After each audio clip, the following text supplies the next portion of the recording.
মুখ্যমন্ত্ৰী জীৱন অনুপ্ৰেৰণা সিম্পল থিং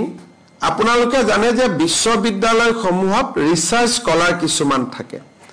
কিন্তু এই ৰিসাৰ্চ স্কলাৰ সকলক আজিলৈকে আমি কেতিয়াও একো সহায় কৰা নাই বা সাহায্যও আগবঢ়োৱা নাছিল এতিয়া যিসকলে চৰকাৰী বিশ্ববিদ্যালয়ত ৰিসাৰ্চ কৰি আছে প্ৰাইভেটত কৰিলে নহব ৰয়েল গ্লোবেল বা আন বিশ্ববিদ্যালয়ত যিসকলে চৰকাৰী বিশ্ববিদ্যালয়ত গৱেষণা কৰি আছে তেখেতসকলক আমি এককালীন 25,000 টকা আগবঢ়াম কিন্তু ইয়াত যদি কোনোবা দিব্যাংগ ৰিসাৰ্চ স্কলাৰ আছে তেতিয়া তেওঁ 40,000 টকা পাব যদি তেওঁ ফিজিক্যালি চ্যালেঞ্জ হয় যাক আমি দিব্যাংগ বুলি কওঁ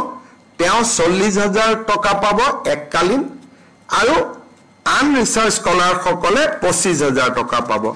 আৰু ইয়াৰে পোৰ্টেলটো আমি খুব সোনকালে খুলি দিম আৰু কালি পৰখি প্ৰায় তেওঁলোকে আবেদন কৰিব পাৰিব কিছুমান ৰিসাৰ্চ স্কলাৰে চৰকাৰী চাকৰি কৰে তেওঁলোকৰ ক্ষেত্ৰত এই পুঁজিটো তেওঁলোকে নাপাব আৰু আমি আশা কৰিছো যে এই স্কিমটো গোটেই বছৰটোৱে খোলা থাকিব কাৰণ বিভিন্ন ৰিসাৰ্চ স্কলাৰে বিভিন্ন সময়ত তেওঁলোকে ৰিসাৰ্চত যোগদান কৰে সেইকাৰণে ইয়াৰ কোনো নিশ্চিত ডেট নাই it will B A live portal যেতিয়াই আবেদন কৰে আমি তেতিয়াই তেওঁলোকক পুঁজিটো দিয়াৰ ব্যৱস্থা কৰিম আজি আমি আৰু এটা কামত অলপ আগবাঢ়ি গলো মুখ্যমন্ত্ৰী জীৱন অনুপ্ৰেৰণা সিম্পল থিং আপোনালোকে জানে যে বিশ্ববিদ্যালয়সমূহত ৰিসাৰ্চ স্কলাৰ কিছুমান থাকে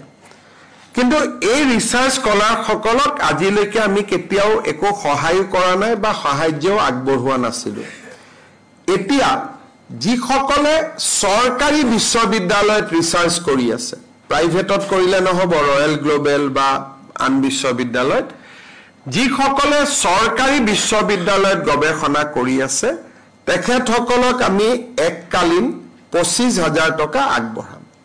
কিন্তু ইয়াত যদি কোনোবা দিব্যাংগ ৰিসাৰ্চ স্কলাৰ আছে তেতিয়া তেওঁ 40,000 টকা পাব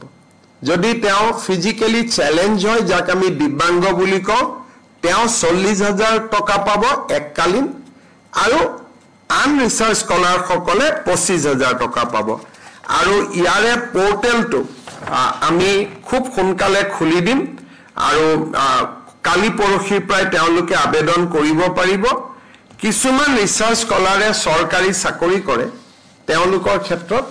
এই পুঁজিটো তেওঁলোকে নাপাব আৰু আমি আশা কৰিছো যে এই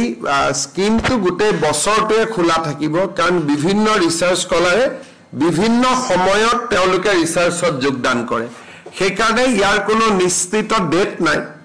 it will B A live portal যেতিয়াই আবেদন কৰে আমি তেতিয়াই তেওঁলোকক পুঁজিটো দিয়াৰ ব্যৱস্থা কৰিম আজি আমি আৰু এটা কামত অলপ আগবাঢ়ি গলো